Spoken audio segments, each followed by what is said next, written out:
Thanks. Hey, everybody. Welcome back to Real Estate Makes Us Drink. Brian Quinlan here from Daniels Real Estate. Brad Nickham from Nest Mortgage Group. And we have yet another guest. This is like guest after guest after guest. This is fantastic. Sir, who are you and what do you do? Dave Goodin with Goodin Lawn Maintenance. All right. Well, thanks for being here. We appreciate you coming, and you brought us a present today.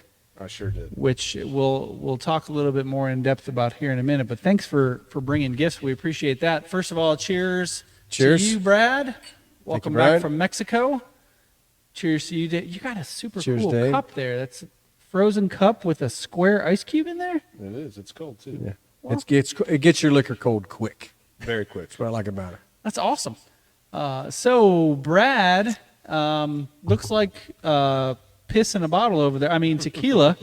Gosh. It is yellowish, so, you know. So when it's not clear, a clear tequila is called a? Wait. Reposado. It's a Blanco. Well, it shouldn't be. A Blanco is clear. I should pay more attention Blanco to is the clear. show. The Reposado means it's been aged for at least 6 months. And then the dark ones, we've talked about our añejos. Right? Sure, yeah. This is Arete, a wonderful distillery just up the road from our hotel. And tequila, it's an amazing place. It's very inexpensive tequila, $30 for a liter. Yeah, that's Additive inexpensive free. for sure. It's Where did you get that bottle?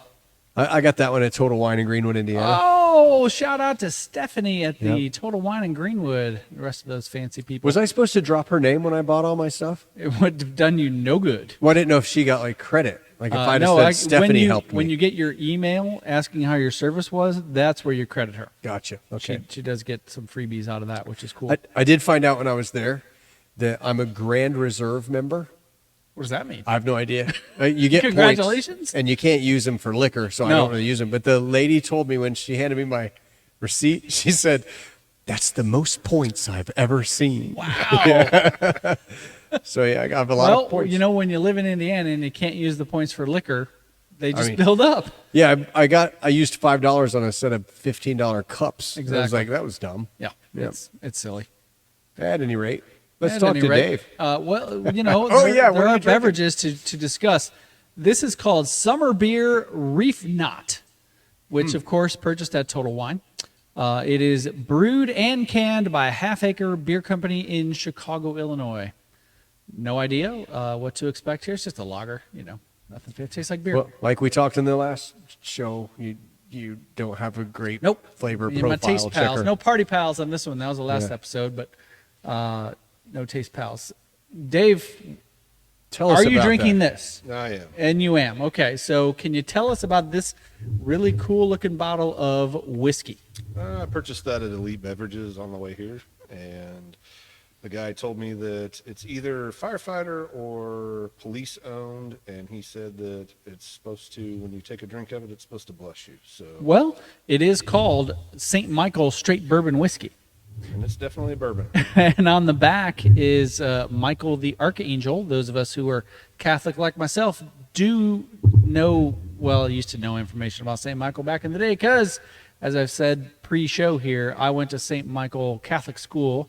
Granted, it was in Illinois, but it does exist 1st through 8th grade. So I was excited to see this. Awesome. That's awesome. And Do you it think a lot of the people that worked at the school drank that? could be, Especially on bingo night. especially on bingo night. Granted, I was a kid, so I guess I didn't care. But I don't know that bingo night was a big thing at my church back in the day. And you asked if I was rapped on the knuckles with a ruler. Yeah. No, there were no nuns that taught in the school when I was there. So there was none? None nuns. That was more the baby boomer generation. So my parents, who both went to Catholic schools, definitely got rapped on the knuckles with rulers. But that was gone. Do you know any good Catholic jokes? No. Okay. Do you? Nope. All right. Well, Oh, maybe I do, but I ain't going to say them. that may be best if you leave that out. I know that the punchline is none. All right. Well, I got none. Okay. All right, Dave. So tell us about your business. So I'm a commercial landscaper, been in the business since I was a kid. Probably everybody's dream that started it. Some of my friends I know started probably when they were older.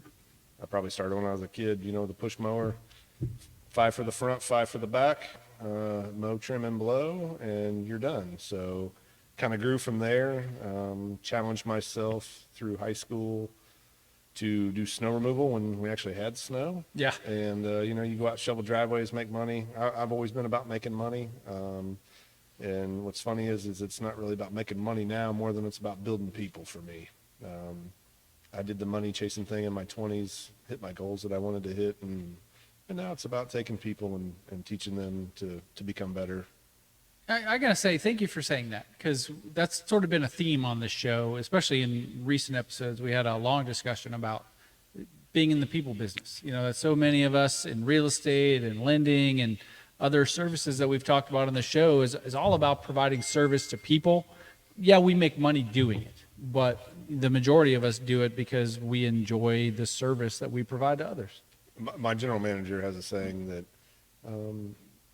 we're in the people business. We just so happen to do landscape, and I love that, and that sticks with me because a lot of people would say I'm pretty hard nosed or pretty straightforward, and that's factual. But I do care about the people that work for us. And okay, so you were a kid cutting grass. I'm assuming you did that through high school. Yeah. So as a high schooler, how many lawns were you cutting? Okay. That can get pretty intense. Yeah, I would say it varied. Probably average 20, 30. That's a lot. Yeah, and then I would say the pivotal point for me was I was 18, 19, something like that. 2002. June 10th of 2002 is a pivotal point in my life. The direct date, I actually have it tattooed on my arm. It kind of a humbling, sad story, if you will. My best friend got killed on a motorcycle. I was right behind him. And I took Were you behind him on a motorcycle? No, I was not. I was in a truck. Gotcha. And I took all that energy and emotion into a business and really grew a business and really made it blossom from there.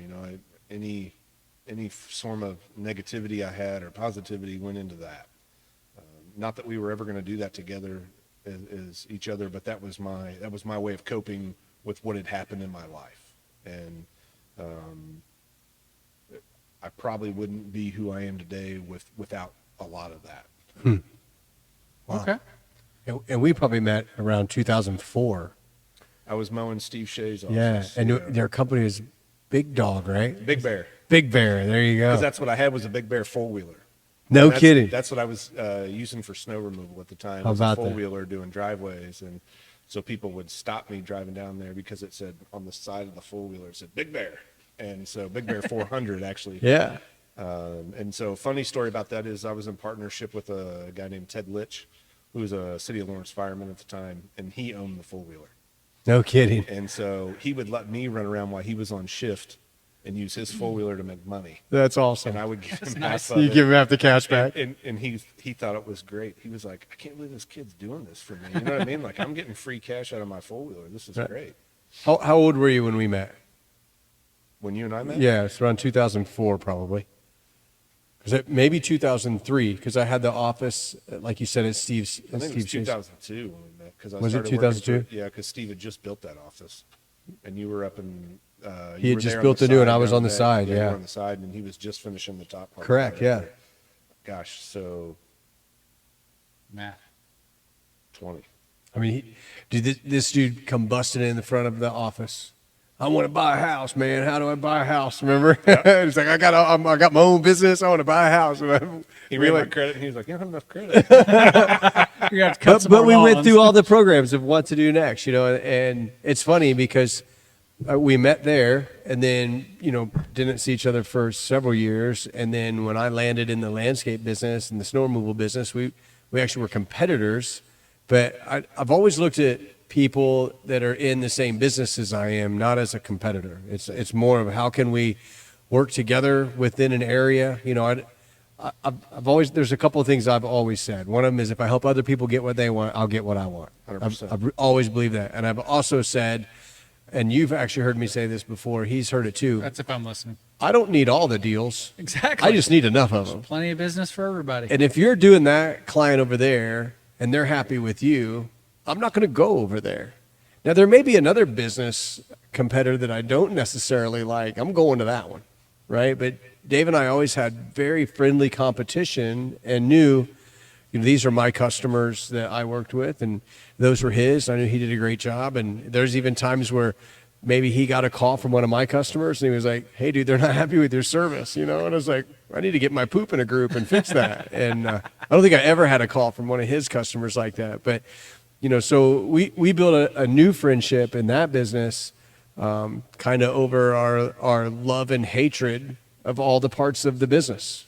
100%. Because there's a lot of things that were like awesome, and a lot of things are like not, like in every business. So, For me, it's when we talk about building the business and we talk about the relationships with people, the first thing I always ask clients is, "Are you happy?" And if they say, "Yeah, we're happy," and I'm like, "Well, why are you bidding them out?" Right. Loyalty is very important to me. One thing that I pride myself on is when people become clients, they stay clients. I pride myself on that. I like to tell people that, hey, I've had clients for as long as I've been in business.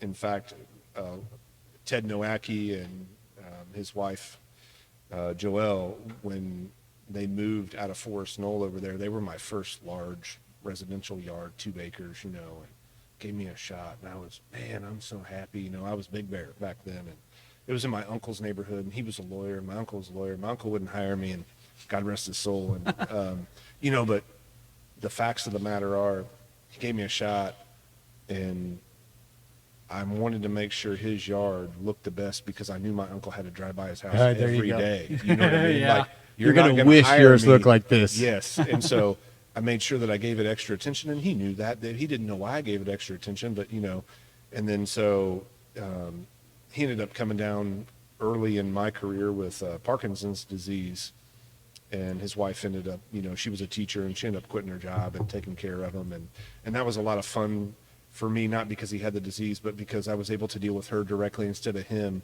and really help them out and do projects, not just with landscaping, help them with contractual work because he couldn't communicate. And so I kind of felt like the big brother, if you will, stepping in to help. And then she called me in tears, and she said, "We're moving." And she ended up moving into a zero maintenance community because of, him. And then she had actually sent me an email a couple of years ago and said, "Hey, he passed away. I just want to let you know, out of all the contractors we had, you always meant the most." And, stuff like Nice. that, man. I'll never forget my roots. We do huge commercial now and hardly any residential. If we do residential, it's for people like Brad, people that are friends that Lazy. that will forgive me for the lack of detail that we are able to Okay. provide Yeah, for residential now. How about the just forgetting to send me a bill every once in a while? Like, Dave, would you cash that check? Come on, man. We'll do I that know too. it's $50. That's funny. Dave's the reason why my grass is the greenest on the road. Oh, very nice. Absolutely. And the least amount of weeds on the road. Oh, excellent. And makes my Can I say mowing it? guy. Is it okay? No. Okay. And he makes my mowing guy say, "What the heck do you keep doing to your yard?" You probably know Travis Wigington. I love Travis. He's Travis is great. been a Garage great door friend. guy, yeah, Travis is awesome. So that's who does my mowing. Yeah, no, I know, yeah. And he's always like, "What'd they do?" Like he'll call me and go, "I don't have anybody else that needs mowed because it hasn't rained. Do you need mowed?" And I'm like, "Yes." Every week I need Every mowed. week. So if you look at some of the pictures, I dog train and daily with a buddy of mine, Mike, and I treat his yard as well. And he has a training field, and he has 3 patches of clover. Had 3 patches of clover, and he would like to say, "Hey, Dave, when you start, make sure you start out there by that Clover. first patch of clover. And then when you finish, you can finish by the 3rd patch of clover. And don't forget to make a hard right because you'll catch that 2nd patch." And so I made sure There's no clover. that there's no more clover in his yard, So he liked to razz me over it. And, part of it is funny to me, but I do take that personal. Absolutely. Absolutely.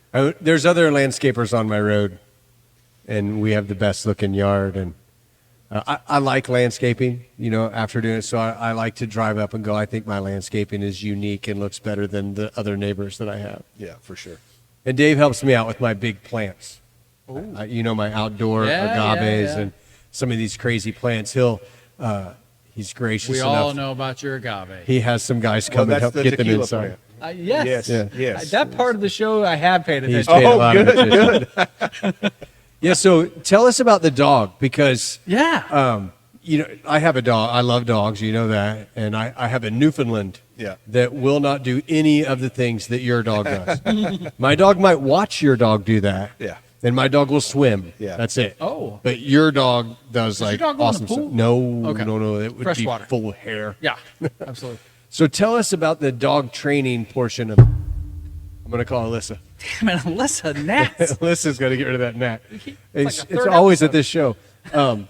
I've watched your videos that you have, and I've watched looked at all the pictures and stuff. So tell us about this process, and then exactly what kind of. I look at your dog and say German Shepherd. Yeah, not a German Shepherd. It's like a family of, right? Yeah, no, I don't know about a family. More like a German Shepherd on crack. You know, they got way more energy. No, I'm Right. just kidding. So back the story up how I even got into dogs is growing up, I can remember opening up magazines and seeing these Italian Mastiffs known as a Cane Corso. Right. Cane Corso is the correct name. And when we moved 10 years ago, and I contacted you about the mortgage out in New Pal, told my wife, I was like, I would love to have a Cane Corso. And so we looked, and I found one. And I found a breeder who was local, who just so happened to have puppies, and we drive out and we get one. And that was Rhino, our big dog. You know, big, powerful. Yeah, they got like big, bold shoulders. Oh, boy. Yeah, big, powerful dog. And I thought, I'm going to do, at the time it was called Schitzen. What? And Schitzen. Uh-huh. It's the That's German. what, it's that's the what he does German every term. day. Is shits around. Yeah, it shits around. Yeah, goes in the backyard and shits around. Shits around. Yeah, Got it. And so I thought, I'm going to do this. I had no idea what I was doing, and I've watched some videos out there, and I'm telling the dog foos, and I think I'm telling the dog sit, and foos really means heel in English, and sits means sit in English, and plots means down. And so now that I'm educated about it, 10 years later, I know a little more. And so I get this dog, and I'm like, I'm going to go out and train. I'm going to go out and learn how to do this. And boy, it was very, very challenging with this dog. I end up titling the dog and putting a title on there, but I don't get to the competition level. And I'm a competitive guy. And so I get Yes, my he first, is. I get my first Malinois, and he's crazy and doesn't work out. And I go through a couple other dogs, and then I end up with Banner, who you see on the screen, and that's the dog I've titled and done extremely well with at And he's national. He's a Belgian Malinois. Malamar. Okay, so my business partner Pete has a Malamar as well. Yeah. And so as you see the picture there, I've done extremely well with him at competitions. And if COVID had not interrupted what we had, I would be on a world team. And unfortunately that didn't happen, and that's okay. Yeah. So the training aspect is I've had that dog since he was 7 weeks old. There. Yeah, that one right there that you just missed. And and so I started with him, and I've taken him, and so the sport now is called IGP. It went from IPO to IGP. It keeps changing the names. That makes no difference. They make it easier to train. And so you have a BH, which is just a basic handler training that you start with, and then you go to a title of a 1 and a title of a 2 and a title of a 3. And when you get to a 3, that's when you're able to go compete at national levels. And not every dog is able to do this. And that's kind of been the eye-opening thing for me is I can't take your Newfoundland and go do what I'm doing with my Malinois. My dog can shake. Yeah, Wow. different dog, different breed, different Yeah, style. completely different.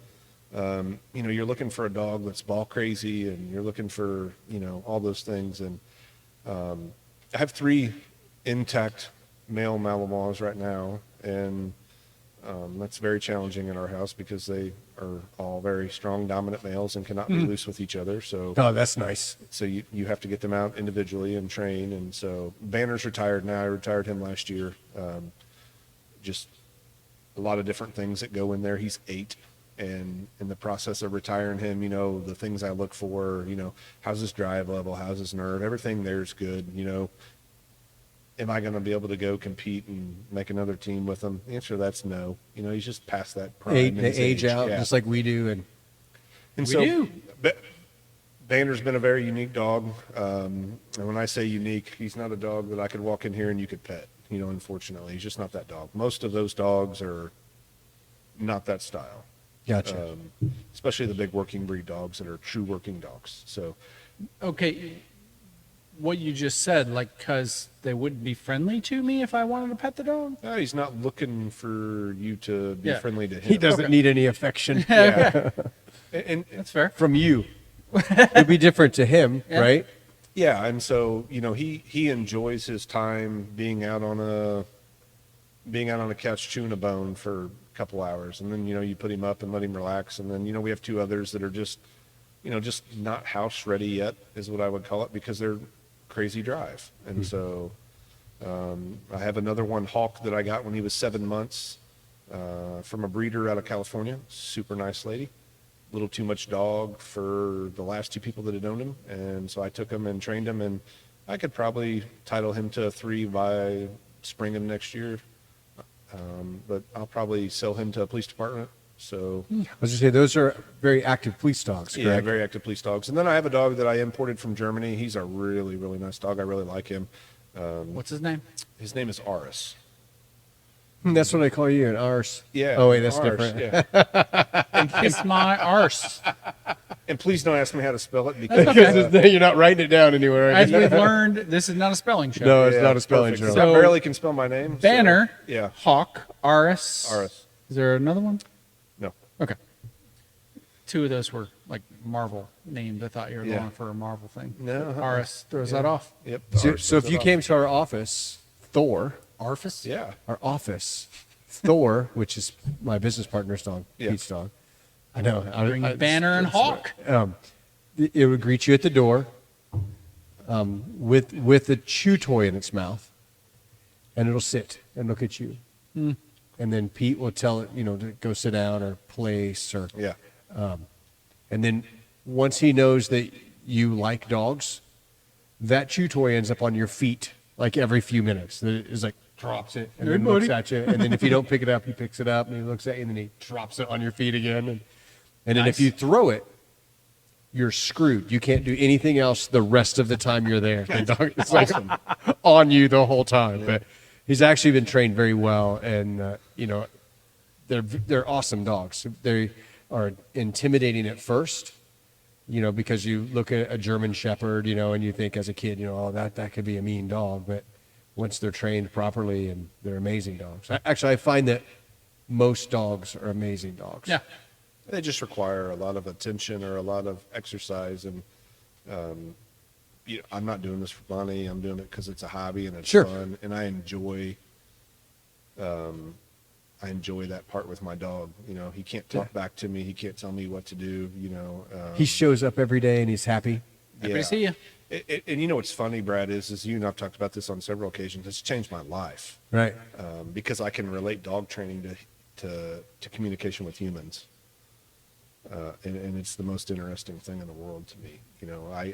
A lot of things are done through body language. A lot of things are done through, just praise or marking a behavior. Hey, man, that was really good. Hey, man, you really messed that up. And it's helped me become a better leader. It was another one of those pivotal points in my leadership with that, because I can look at that and go, yeah, that guy's avoiding me. Well, my dog will Right. avoid me sometimes Right. if I've yelled at him. Oh, I'm so sorry. Well, that guy's like, I don't want to hear it from the boss today. And so you can read the body language and go, he's in avoidance. He doesn't want to talk to me. It's the Right. same thing. Ah. Oh man, he's really happy. Impressive. I'm not going to scratch that guy behind his ears because he may may knock bite my me. teeth out. Yeah. Now, here's the thing. I would always see his mowing crews and then see our mowing crews. And it was like, man, his guys got that done so much faster than our guys would. But then I noticed when they got done underneath their times, Snickers bars shot out of the back of the truck like Hey! treats. So they were all happy. They went to the It's next a job. machine that you get. I have the patent for that. If anybody wants to know, reach out to me. My Snickers business bar card's treat up there. machine. Yeah. That's awesome. So, yeah. So when you say you train dogs, do you train other people's dogs? Or really just talking about your dogs? I've helped some people Yeah, okay. do it. And training them to become something, or like just training them to be better behaved dogs? Yeah, sometimes it's better behave. I give people ideas.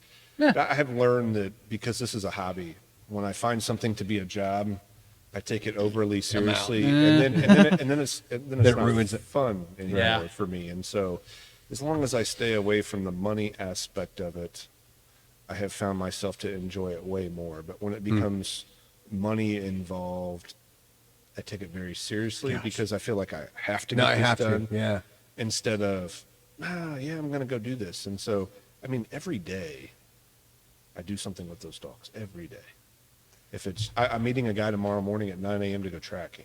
I mean, like that's part of our, that's a part of the trial picture is tracking, you know, where the dog does crushed vegetation tracking. Basically, he's following your footprints, and then he finds an article. It's either wood, leather, or carpet, and he has to lay down on it. He has to identify it. And so, I would like to see you do that with him to see if you would be able to find it and identify it. I put this big collar chance around I'm there not. that has a remote on there, and it gives you a little buzz. And then when you're wrong, I just turn it on. And Can I borrow one of those? Yeah, absolutely. So, no, Because I would. There's like like every time he talks about being a teacher, I'd like to see him sit up real straight. Yeah. Hello. Yeah, no, I'm totally kidding. That hurts. That hurts, You know what? We're doing shots. Are you okay with this? dude. Have I ever not been okay with No. this? I'm not the guy that complains about this shot that we're gonna do. I'm the guy that Today pours I'm it. not, because St. Michael it is. Now, Dave has said he doesn't do shots, but you already have your St. Michael, so you're good. Do you want some more? I'm good. I'll take a little more. How about Okay, that? that's a good answer. So while he's pouring that, so are you a dog person in general? Like, do you like all dogs? Yeah, man. Like I grew up with dogs, and so dogs have always just been my out. I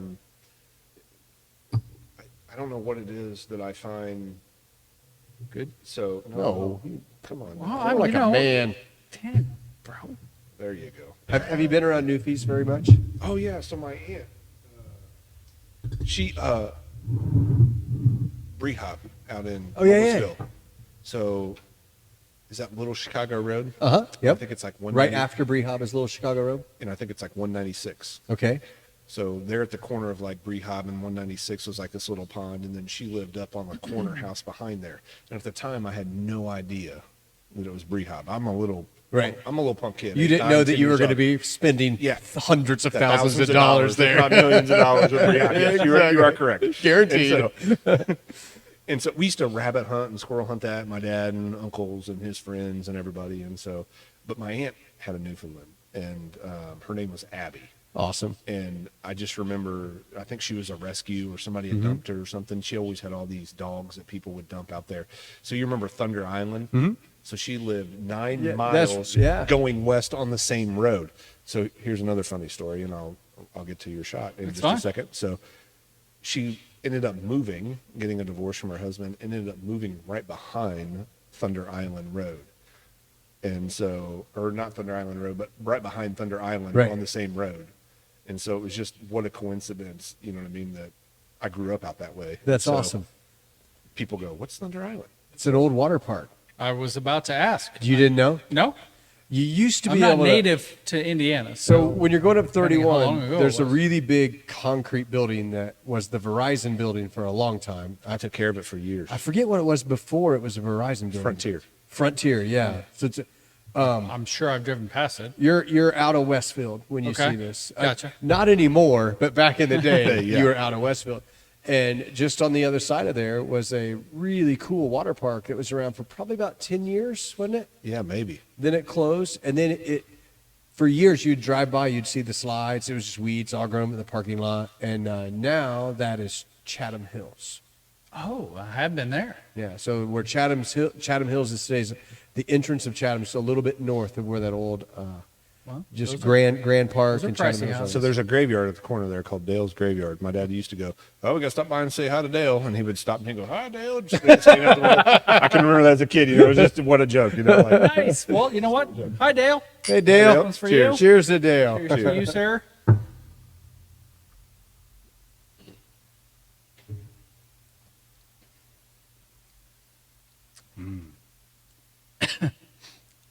That's good. That is. All right. Yeah, that's good stuff. Where's that made at? I could ask you Is to it read the private bottle. labeled or is it their own distillery? I don't think it's their own distillery. Well, I mean, I can kind of see. You can't. I can almost see it. Boundary Oak. I got nothing. Ask the blind people to read it. Must be This the is room. riveting visual entertainment It right really here. is. It's got to be amazing right now. Hey, Fred, Fred, at least it's not tequila. I love what we just called out Fred at the same time. Yeah, that's really good. Fred, look up St. Michael bourbon whiskey. That's Where's good. it from? That's good bourbon. It is good. Fred, you would like that. Apparently pricey. And it came from Elite, right? Which Elite did you go to? The one in New Pal. Yeah, so Elite is, do you know Ray? I know of Ray. Okay, so Ray's a good friend of mine, and he owns all of the Elite beverages. And he announced just a couple days ago, I don't know if you've seen it online, that he sold Sunnyside, which was their headquarters store. Oh, wow. They sold Franklin Road quite a while ago, which was their warehouse store, and he also just sold Noblesville. So that leaves him with Fortville, McCordsville, Cumberland, and the New Pal store. But he did say there's a new store coming, and he'd announce that information soon. And, you know, Ray has really a great choice of not only bourbons, but great tequilas, and they're always like on the cutting edge of the best stuff that's out there. So that's good stuff. So I bought a bottle of Blanton's from the one in New Pal before the Blanton's rep and whoever got into argument with who, because now Elite does not carry Blanton's. Oh. Yeah, there's but you know, so there's a couple of Blantons up there, and there's a lot of hype with Blantons, and I like it. But, you know, I did a blind with Ray. Okay, so he brought out 4 different bourbons, and he poured me a glass of a 15-year Pappy, a 12-year Weller, a Blanton's single barrel, and Buffalo Trace. And I didn't know which was which. I didn't know what any of them were until we tasted them. What do you think the number one was out of those? Buffalo Trace. Weller 12, Buffalo was second. Yeah, I was gonna say Pappy and Blanton's were third and fourth. Yeah, I mean, if you line them up, my absolute favorite's a Double Oak Woodford. We had a guest 2 weeks ago bring one. There's Yeah, one up there on the So, shelf. and so I prefer to drink a Double Oak Woodford, but I saw that and I was like, you know what? I'm always about trying something different. Oh, new. absolutely. And so, I'm always that friend. Like, hey man, I got this, and you're like, okay, You know that because I think you've drank too much here before. yes. And I'm that way with tequila. That's why there's 75 different bottles of tequila on the shelf. So, long story short, Brad invites me over. He wants to talk about his plants and moving them up, and he decides that it's a good idea that I start trying some of his nice tequila selection. Now's the time. Well, if you're going to move agave, you need to start drinking the tequila. In about 7 little teeny tiny. Yep. I said, Brad, I don't know how I'm getting home. You can sleep here. We don't care. That's exactly what he said. You can sleep in the motorhome. You'll be fine. Well, now the motorhome is gone. There's 3 empty bedrooms. Okay. So let's talk about we gotta bring it into real estate a little Okay, bit. yeah. Like since this is real estate makes us drink, we gotta kind of pull it in a little bit. So Radcliffe, Kentucky, by the way, is where St. Michael. Radcliffe, Kentucky. So what are some things that, let's say somebody has a house, let's say it's mid 2000s, they bought this house and now, you know, they need to update some stuff and change it around. Is that something that you could do? Like, could you come in and do a design for someone to change their landscaping? Yeah, sure. You know, we use a designer, Patrick Spencer, and Patrick's really good. We have him typically set up and meet with him. First thing I always do is what can we do to your current landscape? Right. You don't have to rip it all out. That's right. It's such a cliche that, you have to start over and do all these things. I think of myself as a homeowner. You know, what am I looking for? Even a guy that owns a landscaping That's a company. good perspective right there. I mean, seriously, like I want something that's low maintenance, you know, burning bushes, boxwoods, lilies, you know, something that I can change some flowers out with. I do like a flower change out. I'm kind of big on that, probably a little more than my neighbors are. Sure. But Time out. Stephanie stole those flowers I talked to you about yesterday. She did get Yeah, them? she did. What a thief. Go ahead. Thief. So, but I do like a you know, a change out of flowers in the seasons, especially around like mailboxes and, you know, small entrances. And so flower pots, I would say, you know, like at the doors or around your garage or something like that, you know, just curb appeal. I think about, you know, I pulled up today. Today's my daughter's first day of school. She's a junior. I've seen that on the internet. And so I was thinking about that, and we had this dead plant my wife's like, you cannot post a picture. We're a landscaper. And so I actually could pull it up on my phone that I had a picture of there, and she made me retake it because of the dead plant. And so it's kind of I use that. So there's a couple of examples I use all the time. People talk about, like the painter, his house always needs painted, right? Yeah. And the landscaper's house, it always needs mowed. So Plumber always has a leak. at here's his own a house. great example. As a mortgage person, when we refinanced in 2006, I never filed my mortgage exemption. So something that Have I've you told filed it since probably then? no, because you don't have it anymore. But I've probably told 1,000 Oh my people gosh. file your mortgage exemption. Didn't file a mortgage. So it makes sense that you would have a dead plant in your Awesome. picture. You know what's funny is people go, Dave, you mow your own grass, you prune your own shrubs, you do your own mulch. And I always tell everybody, well, because I pick my battles, Right. and it has nothing to do that I don't trust my guys. You're just not going to do as good as I am. But you like landscaping too. Still, I mean, I quit tomorrow. I'm still going to mow my own grass. yeah. And Okay. I'm So going to make it look straight, and I'm going to make it look, like yes. I'm going to tell you that when I had the landscape company and I had a great mower, I loved mowing my yard. Yeah. It was, it was a time where I got to spend to myself. I got to get in my head. I made it look great. And Did you listen to music, podcasts? no, books? no, I just mowed and thought. I Okay. loved it. But you know what I found out? The first time Travis mowed my yard, I really didn't like mowing all that much. I came home and I'm like, Whoa. oh. So now I'll tell Tony, I said, man, I got a lot done today. I did 4 loan applications. I cleaned that stuff out in the garage. I washed the car. I mowed the yard. She's like, you didn't mow the yard. And I was like, I got it done. So I found out that I really didn't like mowing as much as I like Travis mowing the Yeah. yard. Same with putting the fertilizer down. I thought I liked that too, but I like when you guys show up and do Well, it way more. That's full of shit. So when are we doing your fertilizer? I don't know. No. I didn't ask. I don't know. I wanted to know when we were. You wanted to know what Um, day. I don't know that I need fertilizer at my house. Oh, Do need you have, okay, fertilizer. let Do me, I? Brad, what I heard him say is he can't Okay. wait to have us So let- treat his yard. let's think about some questions here. So how many times do you have your yard fertilized right now? Oh, I pay a company to take care of the weeds and fertilizer at my house. What I heard him say So- is he doesn't know. So how many No, I times? don't. Like 6 times a year total, but I don't know if it's all fertilized. Too No. many. It's too many. Yeah. It's probably not 6 fertilizer times. No. What he does? They don't need to come 6 times. But at any rate, Okay. he can definitely show you how to save money and make your yard look like mine. Oh, bro.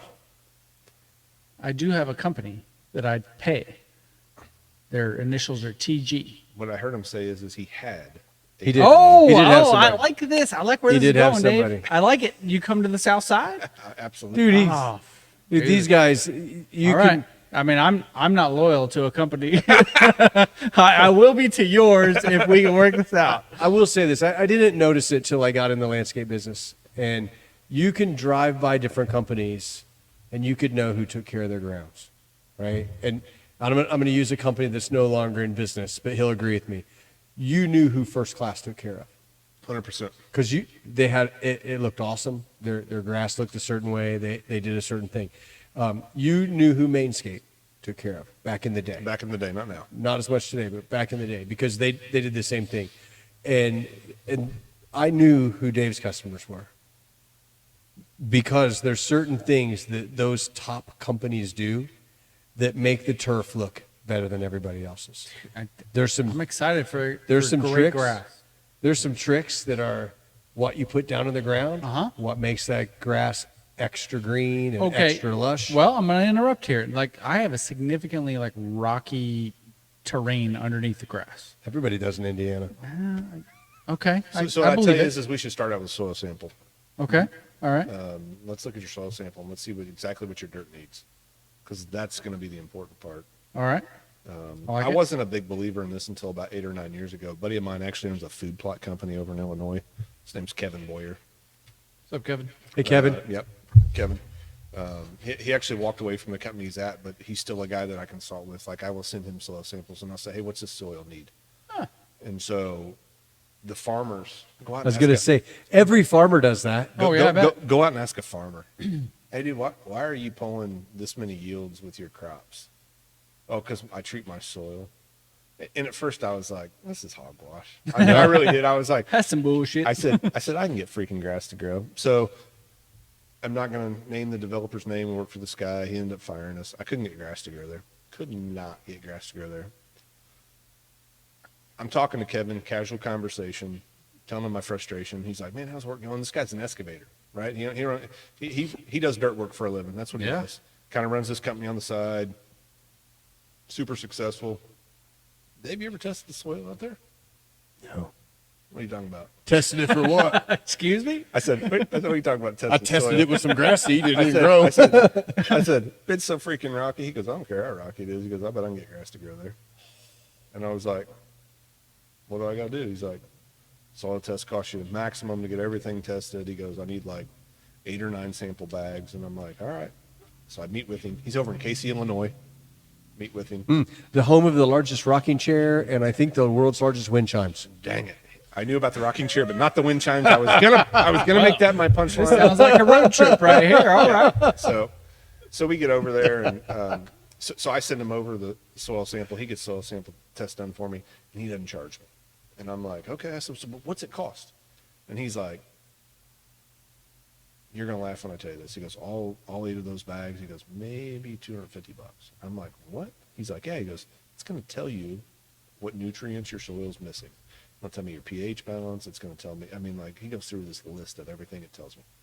He says, man, he goes, you need alignment with this amount of pounds. You need to do this. You need to do this. And he gives me like 6 things I need to treat the soil with. And I'm like, okay. So I go out, treat the soil, put some grass seed down, tells me what I need to hit it with fertilizer. And I mean, I have a lush. When I say lush, I'm talking like money yard. It comes in 20 days. We put fescue down, and I mean, it looks like a golf course. So you're gonna tell me I'm gonna have to upgrade my lawnmower to take care of the lush Absolutely. ground. Or that your we're lawn gonna mowing hook me up guy. Travis will mow your grass. He'll cut your grass. and so we get there. But so Travis watches like every week too, by the way. What's up, perfect. Travis? And so here's another fun fact. So this year, another company, large national company here in the state, comes out and they give a guy, hey, you need to put soil out, you need to do this, you need to do that. And they want to charge this industrial client of mine $70,000 to come in to make a lawn renovation. And so I said, hey, let's do a soil sample. It's going to cost you $500.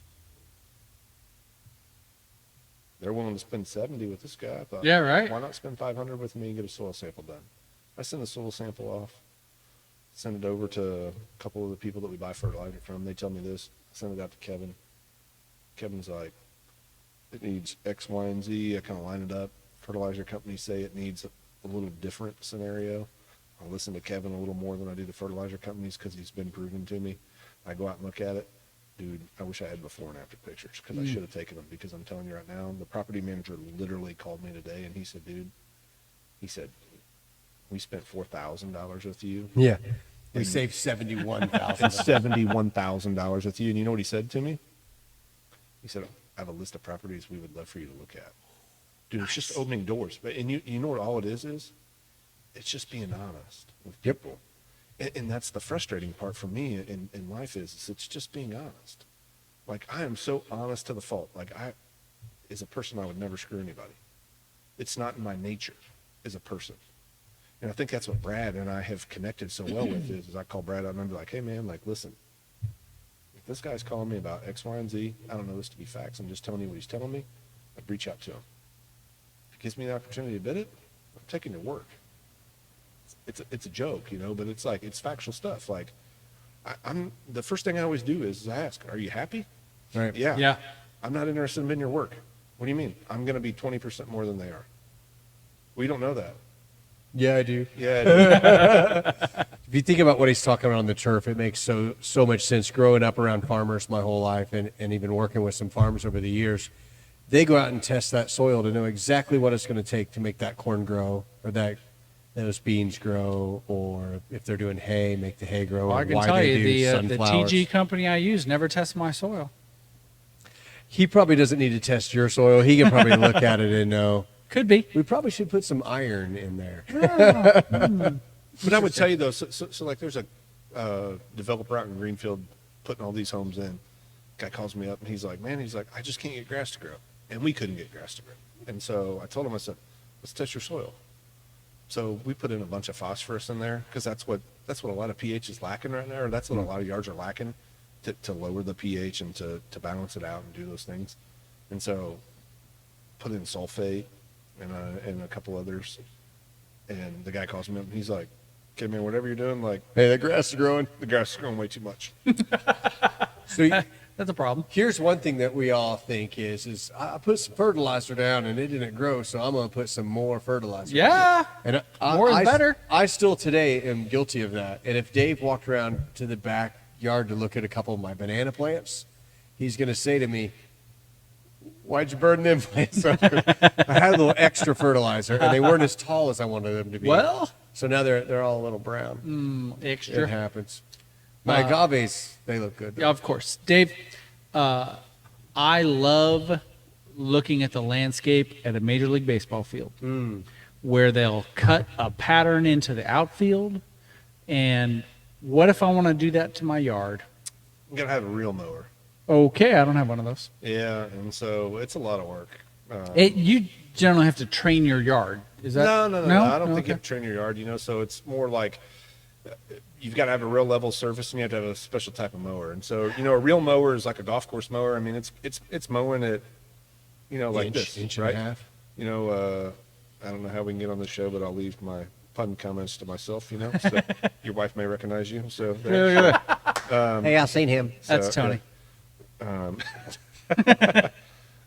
But my point is like, the golf courses get cut every day. I mean, Sure. you're cutting your yard every day. I live at a You want golf to- course. I see 'em out there all the I mean, you want it cut every day. And there's some good YouTube channels out there that do that. GCI Turf, Pete with GCI Turf. I love watching his shows. Who's the guy that does the videos about he'll like stripe them really cool? That's Pete with Is that GCI Pete? Turf. Okay. Yeah. So Pete takes Bermuda grass because he lives in like Georgia. Right. No. He lives in North Carolina. I take that back. He lives in North Carolina because actually, a fun story. I took care of a warehouse and they flew me out to go look at plants. Brad knows all about that. And went kind of south. The whole job did. But when I was out there, I was like, hey, man, if I get some time, I'd love to meet with you. And the guy was like super cool. YouTube famous Pete? guy. Pete with GCI. Nice. Yeah. And so, People hire him just to come stripe their yards. yeah, seriously, and like they do like these lawn advocate things, with them, and so it's a lot of fun to watch him grow the grass and stripe it, and so he's always demoing different mowers, and he's got real mowers, and he's got walk behinds and riders and all these things. But if you want to look like a major league, gotta have a real mower. And I got to cut it every day. Well, That's a lot of work. I have to say, Major League Baseball, yes, but I think one of the best lawns you ever see on television, the grass at the Indianapolis 500, the day of the race, and how they do the waves around the corners. They just go out there and cut that and maybe track it, 2-3 times to really put them stripes in That's there in there, really yeah. nice. It's pretty badass. What kind of mowers are you running now? I used to run, if I'm not mistaken, you used to run Hustlers for a while, didn't you? Never. Never? Oh. Okay, so what were you running then? I've always run Skag.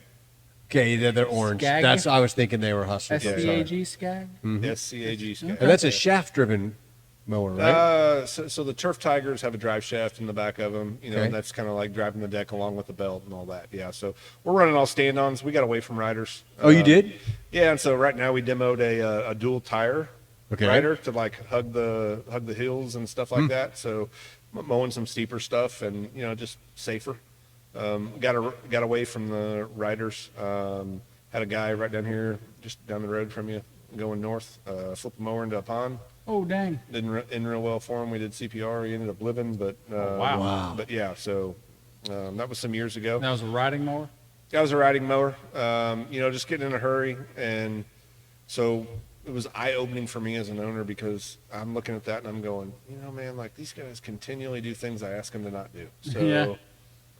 you All the safety meetings you could possibly have. They don't here's a necessarily game listen. my wife and I play. We sit on the front porch a lot. yeah. And as you know, we have an Amazon warehouse down the road from us, right? 100%. So all evening long, there's probably, I'm going to say, 50 to 100 Amazon trucks between What'd you call it, the Amazon Parade, I think? Amazon Parade between 5:30 and 6:30. Yeah. 50 to 100 trucks, and we play the game, scratch, dented, or good. Okay, and we'll look at. Is it a drinking game? No, we'd be so drunk. Right, I feel. Unless we only drank when we seen a good one, we'd never catch a buzz. So we'll see one coming, and we're like scratched, and it'll have scratches all the way down the side. Then the next one will have like dents, like massive dents, or the whole top of it, like they didn't know they were taller than whatever they tried to drive through. Yep.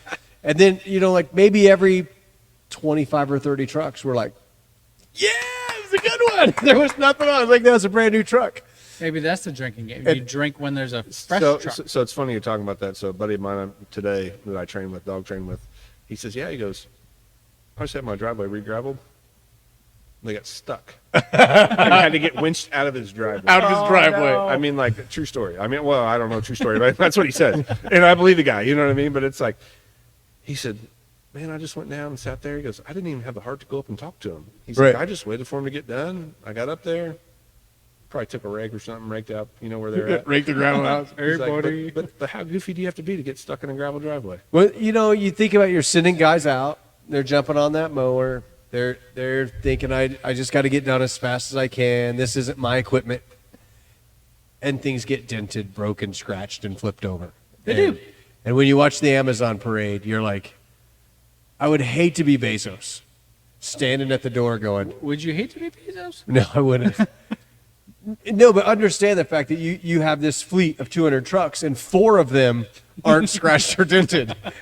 And it's like, how do you get everybody to get ownership? And I know you've worked really hard on that, as getting your team members to take ownership of what they do. And I think you've done a great job of that. It's such a hard thing to do. Yeah, it's a work in progress every day. You know, it's just praising them for the things they do right. You know, the cool thing is we have an employee appreciation thing tomorrow. At Dunk Tank, I'm gonna be the first. Are you guy getting to dunk dunked? tank. Absolutely. What time is that? I want to come dunk You're you. definitely not coming because I have seen Just him out of throw curiosity, where are you going to be tomorrow, Dave? What time in are you a, be in a there? dunk tank, probably early in the morning when the water's cold. And he'll I answer heard the cold- phone. I'll call you back in a few minutes. I've been told that cold plunging is good for yourself. So, There you go. That's true. So And getting we're dunked by your employees is good for your Yeah, self-image. yeah, for sure. I hope the weather holds off. You know, my wife and I are talking about that. You know, I have to shave my back, you know, because I'm hairy like a bear all the way around. Yeah, you know, So- that's where Big Bear came Weather from. holds That's where off Big Bear because you came don't from, want to yeah. be in there in the rain, or like, what does the weather have to be where you wouldn't do it? They're saying thunderstorms tomorrow. Yeah, Ah, lightning. okay. Lightning, You don't want okay. to sit in the booth. Nah, and probably lightning. not. All right. Be like being out on a boat on Geist, you know what I mean? So, Be yeah. on a metal seat, hovering over water. What could go wrong? When he set out on Geist, I was figuring, if you're out during a storm, on the largest toilet in Indianapolis, Indiana. No, I just want to say thanks for coming on. I've always really respected you, and I've always been very. It's going to sound goofy, but I'm proud of you. I appreciate that. Because Thank you. I met you when you were so young and you were so ambitious and so after it, and I just knew that you were going to make it. And then to work kind of alongside you in the industry and really gain a lot of respect for what you do and who you are as a person and how you treat people. No, I appreciate that. I Thank just you. really respect that, and I'm glad you came on here to do this tonight. Yeah, no, I'm appreciative that I got invited. You know, it's a humbling experience for me. You know, a kid that's 19 and I'll be 42 in September, and so you know, just I've always felt like I've never made it right in life. You know, I'm always chasing that next thing. You know, what is that next thing, and where's it at? And it's like I feel like for once in life, you know, the last 3 years, it's like, man, you know, I've made it, and I've done it. You know, like. I feel like I'm a leader in my industry. People reach out to me and ask me for, you know, advice and humbleness. You know, Brad, I don't know if he said this on any of his podcasts, but he's a weather geek at heart. So for you guys that say that he's not, he is a weather geek. The guy knows the weather. I mean seriously, like I appreciate that. Him and I would talk about weather and storms coming in, and then I was like, well, what about the GFS or you know, I mean, like we would go into detail. No, you got to look at the Canadian on this one. It's yeah, really yeah, leading yeah. on this one. And so I'm like, what do you know about this? He's like, oh, dude, I've been following this for years. And I'm like, it's kind of like that halo, you know, that light where you're like, oh, like St. Michael's, like St. Michael, you know, we're drinking that drink, yeah, like St. Michael's, you know, oh, I finally found a guy that wants to talk weather, you know, so. We would talk weather at like 3 a.m. Yeah. Oh, dang. I But feel like the two of you, along with Aaron Christie, because that dude follows yeah. the weather too. Well, so here's the thing, since I've got out of it, now I don't watch it near like I used to. And I'll call him at 3 a.m, and he's like, what do you want? What are you I'm like, talking about? I'm like, dude, are you watching the storm? He's like, Dave, I'm not in it anymore. I'm No. like, no, but you have to be. No, because I'm watching reminding the you. inside of my eyelids. Yeah. Dude, you're So- almost awake at that point, aren't you? Yep, No. pretty close, actually. Yeah, right? Yeah. No, he's But yeah, He's I, almost walking down for the Red Bull. I three. truly loved that part of our business. I didn't like the staying up all night, but Yeah. the satisfaction of Dave and I going, yeah, Chris on Channel 13 says we're going to get this, and we're only going to get a half inch of snow. Yeah. And we got a half inch of snow. It was awesome. And the thing Yeah. I liked is I was like, what time are you running? He was like, oh, like 2:30. I'm like, dude, I am the same way. I am running and getting this done. Because I'm all about being first to asphalt. Yeah. And so he would tell me 2:30, and I was like, guys, we're running at 1:30. Yeah, he'd run an hour earlier. Yeah, I always had to run an hour earlier. I was like, And then he just calls as me. He's for like, dude, did you not run? No, I changed it because it didn't look like it was coming in. Yeah. Did you run at 1:30? Yeah, I did. Yeah, 1:30. Why didn't you call me? Because you told me you were running at 2:30. I was going to let you make that decision. You know, the coolest thing. So back in the old Channel 13 days, there was a guy on the weather. Today he's the head of weather at Fox 15 or the Fox Channel in Louisville, Kentucky. His name is Jude Redfield. Hi, Okay. Jude. And Jude and I met, and he would say what we were going to get snow-wise, and I would go on Facebook and literally go, we're not getting that. And we'd get into Facebook discussions. So then I was like, all right, let's make a bet. If we get under this amount, I win, and I get something from you, and if you get over that amount, you win, I'll give you something. So we did 5 of them. I won 3. Oh, I had 3 autographed pictures of I Jude was going to say, Redfield. you got a few WTHR t-shirts? But the upstairs? cool, and I had some t-shirts. But the funniest one is when I lost, he got a Rask t-shirt, hat, and a snow scraper for his windshield, and he went on the show and he said, "This dude has beat me 3 times. He's a great snow forecaster, but I beat him this time." And it was on the Channel 13 News. I was like, "That's pretty badass." That really is cool. So now that he's in Louisville, when we were down to the Derby, you know, he'll be doing the weather at the Derby, and he'll say, "Oh, you know, today it's going to be." I'm in the background. It's going to rain. So we've talked to him for several, last couple of years. It's pretty cool, but that was fun stuff. You know, we really did have fun with the weather stuff.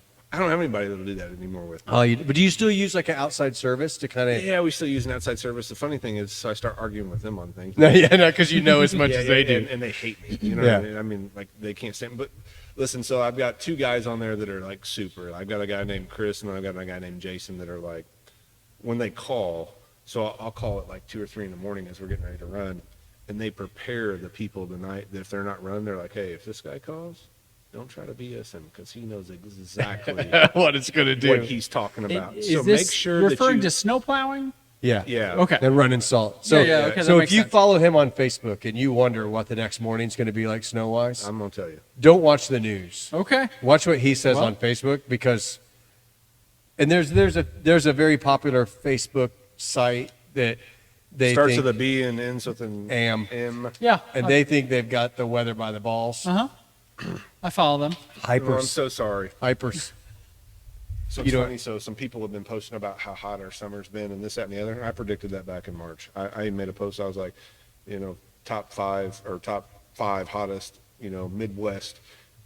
And when I say Midwest, I didn't say Indiana. People are like, it's not hot in Indiana. And I'm like, well, it's been humid. I don't know where you've been because I can tell you when I walk outside at 6 a.m. Yeah. And You I'm a can jeans and cut t-shirt the air type of with guy. a knife. Yeah, it's warm. And models wise, it's very similar to going into 2012. yeah, and so I said, This is is this? some nerdy shit. I said, is this what's going to change the pattern of snow for a snow year? Oh. Well, so there, Do we have need you to get seen into some of that? the That's pre-forecasts for snow? Well, I mean, you baby. They're starting to scream this is going to be a big one. Oh, boy. And if it switches to a La Nina, You're in then trouble. it could be a big winter for us. I got a plan to go to You Arizona. know what? I'm cutting you nerds off. Prepare for snow. Go buy a shovel now. Nope. Call him and he'll clear it for you. There you go. Thanks for watching, gentlemen. Thanks for being here. Thanks for having me. Dave, pleasure having you on the show. Next time, real estate makes us drink. Have you drank too much? It's been the second episode, so What do you mean? This is the only episode we've that's done false. today. Second for the day. Thanks for watching. We'll see you next time. See ya. Cheers.